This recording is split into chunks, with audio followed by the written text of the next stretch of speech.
अब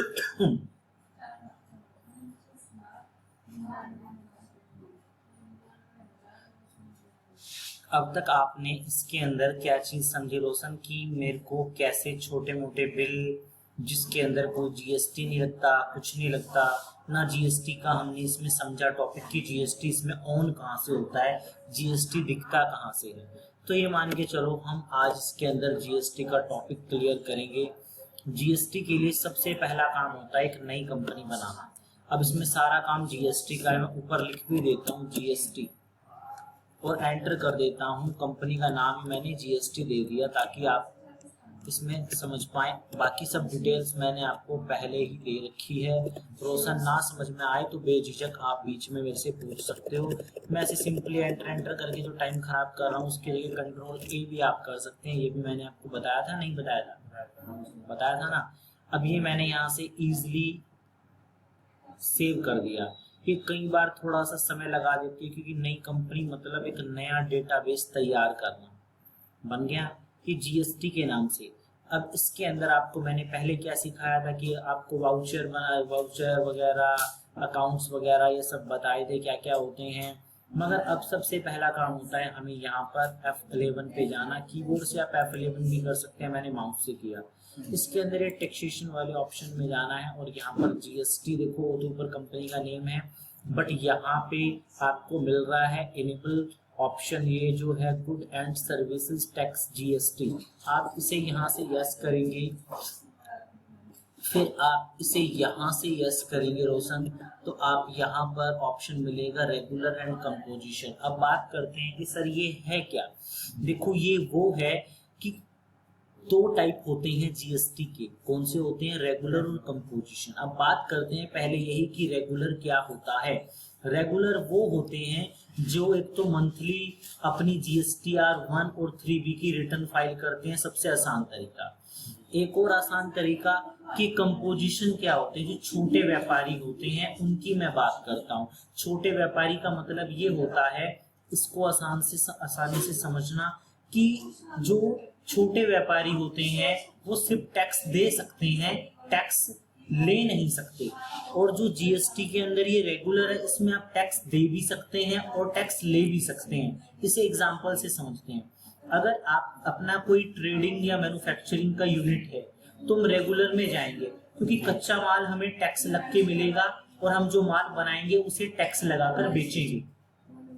मगर मैं हूं एक छोटा सा ट्रेडर, मेरी परचून की दुकान है। परचून आपको पता है जर्नल जो सामान दुकानों पर मिलता है, तो मेरा काम है दूध खरीदना। अब दूध पे आपको पता है 5% का टैक्स है, वो तो आप समझते हैं। अब जो 5% का टैक्स है, 20 रुपए की अगर दूध की थैली तो 21 रुपए की पड़ती है टैक्स के साथ, ठीक है। अब आप जब दुकानदार के पास लेने जाते हैं तो क्या दुकानदार आपको बोलता है कि ला भाई एक काम कर अपना जीएसटी नंबर दे? नहीं कहता ना, ना ही वो कहेगा, क्योंकि वो सिर्फ और सिर्फ टैक्स भर के ले सकता है, आपसे टैक्स नहीं लेगा। वो आपसे वो भले ही 21 रुपए का जो पैकेट है वो आपसे 22 रुपए चार्ज कर ले, मगर आपसे ऑन रिकॉर्ड कोई आपसे आधार या अदर कोई ऐसी चीज नहीं लेगा, ठीक है। तो एक तो ये चीज समझने की है। अब जो बिजनेसमैन हैं उनके टाइप्स को भी गवर्नमेंट ने दो कैटेगरी में इसलिए डिवाइड कर दिया है कि अगर आप 1 लाख रुपए का बिजनेस करते हैं तो एक काम करो जी, 1500 रुपए में टैक्स दो, बात खत्म कर दो। आसान सी भाषा में समझो, अगर कंपोजिशन में आप हैं। अगर आप रेगुलर स्कीम में रजिस्टर्ड है तो भाई टैक्स दो भी और टैक्स लो भी, ठीक है। अब मैं और डीपली भी बताऊंगा, बट हमारे लिए जो सबसे जरूरी है वो रेगुलर है। मोस्टली लोग रेगुलर ही यूज करते हैं। अब बात ये आती है कि सर रेगुलर ही क्यों यूज करें। रेगुलर इसलिए यूज की जाती है, अगर कोई छोटा व्यापारी वो भी ले सकता है, ऐसा नहीं कि नहीं ले सकता, कोई भी ले सकता है। इसके अंदर रेगुलर स्कीम में रजिस्टर्ड हो सकता है। मंथली भी आप जो जीएसटीआर 1 लिखी हुई है इसके अंदर आप रिटर्न को फाइल कर सकते हैं। बात आती है सर जीएसटीआर 1 होती क्या है। जीएसटीआर 1 होती है हमारी रिटर्न। अब ये क्या रिटर्न होती है? हमारी सेल्स की रिटर्न होती है। सेल की मतलब हमारी गवर्नमेंट को जितना हमने बेचा है उसकी रिटर्न हमें सेल की देनी पड़ती है। अब इसके अलावा एक ऑप्शन आपको यहाँ दिखाई नहीं दे रहा होगा, जीएसटीआर 3B, वो अलग होती है, वो आगे बताएंगे। अभी फिलहाल जो बता रहा हूँ उस पर ध्यान दें। आप यहाँ पे एंटर करेंगे, यहाँ पे एंटर करेंगे, ये बोल रहा है कि कब से आपका जीएसटी नंबर स्टार्ट, वो अपडेट यहाँ पे एप्लीकेबल का मतलब होता है स्टार्ट, वो यहाँ पे है। आप डाल सकते हैं, बदलाव वगैरह जो भी है वहां से कर सकते हैं आप जब कंपनी आप बनाते हैं। इसके अंदर ऑप्शन आपको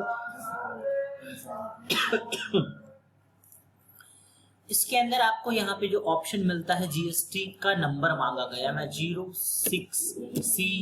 06CSVDP कुछ भी लिख देता हूँ और ये कुछ नंबर मैं यहाँ पे डाल देता हूँ। ये कुछ इस तरीके से जीएसटी नंबर आपका बनता है। शुरुआत का आपका एरिया, आपका राज्य जहां से आप बिलोंग करते हैं वो आ जाएगा, बीच का आपका पैन कार्ड नंबर आ जाएगा, लास्ट का कौन सा नंबर होता है जो ऑटोमेटिक जनरेट होता है। समझ में आ गई बात? ये पैन कार्ड पे ही जीएसटी नंबर मिलता है। शुरुआत का हमारे एरिया, हम पानीपत में बैठे हैं तो 06 लग गया हमारा, ठीक है। अगर दिल्ली का है तो जो भी, यूपी का है जो भी, मुझे नहीं पता वहां का, यहाँ का बता दिया। इसके बाद सिंपली मैं यहाँ पे एंटर करता हूँ। वेरीफाई का मतलब वेरीफाई करता है कि क्या ये सही है या गलत है।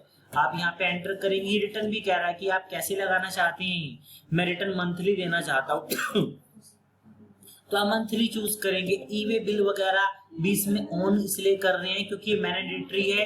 जब हम 50,000 से ज्यादा की सेल करते हैं तो ई वे बिल भी काटना पड़ता है। इतनी डिटेल डालने के बाद आप सिंपली ये सब चीजें बाद में बताएंगे, अभी फिलहाल इतना एक्सेप्ट कर देते हैं। इसे मैं यहाँ पे सेव कर देता हूँ सिंपली कंट्रोल ए से। अपना इतना ही काम, ये हमारा पहला काम है। दूसरा काम आपको देखो, कंपनी वंपनी बनाना मैंने शुरुआत में ही बता दिया था, मगर यहाँ पे आपको सेम प्रोसेस है।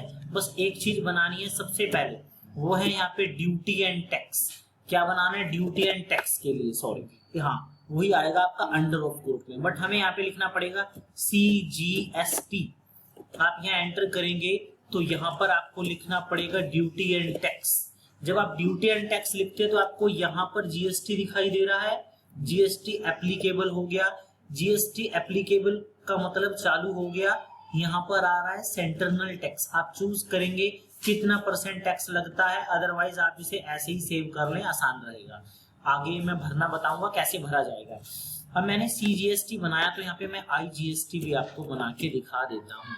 आप IGST में जब जाते हैं तो यहाँ पर आपको इसके अंदर जीएसटी वाला ही ऑप्शन चूज करके IGST की फुल फॉर्म ईयरिंग इंटीग्रेटेड टैक्स आपको यहाँ शो करेगा। आप इसे भी यहाँ पर बना सकते हैं। अब बात करते हैं, I हमारा बन गया, C बन गया, तो S रह गया। SGST होता क्या है? आप यहाँ पे जाएंगे, ये वाला ऑप्शन चूज करेंगे और स्टेट टैक्स बोलते हैं इसे। आप इसे राउंड वगैरह मेथड कुछ नहीं है, अपना नॉर्मल आप इसे सेव कर देंगे। समझ में आया जीएसटी के खाते कैसे बनाए जाते हैं? अब बात करते हैं, सर आपने अब तक परचेज करना जो हमें सिखाया था वो डायरेक्ट परचेज सिखाया था, बट अब यहाँ पर डायरेक्ट नहीं लिखना, यहाँ पे परचेज जीएसटी लिख के आपको यहाँ पर परचेज अकाउंट ओपन चूज करके यस करके इस ऑप्शन को नो करके यहाँ पर इस ऑप्शन को यस करना पड़ेगा। आप जीएसटी अल्टर ऑप्शन में जब जाते हैं, यहाँ पर आपको ऑप्शन के अंदर देखा जाएगा आपके प्रोडक्ट पर टैक्स लगता है या नहीं लगता। हमारे प्रोडक्ट पे टैक्स लगता है, मैं पहले वो बता रहा हूँ, तो ये परचेज टैक्सेबल चूज करना है। इतना काम करने के बाद यहाँ पर एक ऑप्शन है F12 का, यहाँ पर HSN वगैरह की सब डिटेल मुझे चाहिए। HSN क्या होता है? प्रोडक्ट की डिटेल्स। अगर कोई रिवर्स चार्ज लगता है तो इन्हें ऑन करो। यहाँ पर लिखा है कि रिवर्स चार्ज कैलकुलेट कुछ करनी है तो करें। यहाँ पर आपको जिस जिस चीज की जरूरत है आप ऑल टैक्स को शो कर लो और इसे सेव कर दो बस। यहाँ पर ये डिस्क्रिप्शन मांग रहा है, मतलब विवरण कि आप किस प्रोडक्ट में डील करते हैं, वो प्रोडक्ट आप यहाँ लिख सकते हैं। रोशन क्या लिख सकते हैं? आपने अब तक क्या बनाया, आप पहले वो बताओ। स्मार्टफोन्स बनाए थे। हाँ जी, स्मार्टफोन्स बनाए थे। तो स्मार्टफोन के बारे में आप यहाँ लिख सकते हैं। जैसे मैं लिख देता हूँ कोई भी कंपनी, ओप्पो, वीवो, जो भी कुछ होगी, ठीक है। अब इसके अंदर मैं लिख सकता हूँ बेस्ट क्वालिटी, डिस्क्रिप्शन में जो भी है इसका मोबाइल का जो भी कोड होगा मुझे नहीं पता, मैं फिलहाल ऐसे ही डाल देता हूँ। ये कोड होते हैं मोबाइल के भी।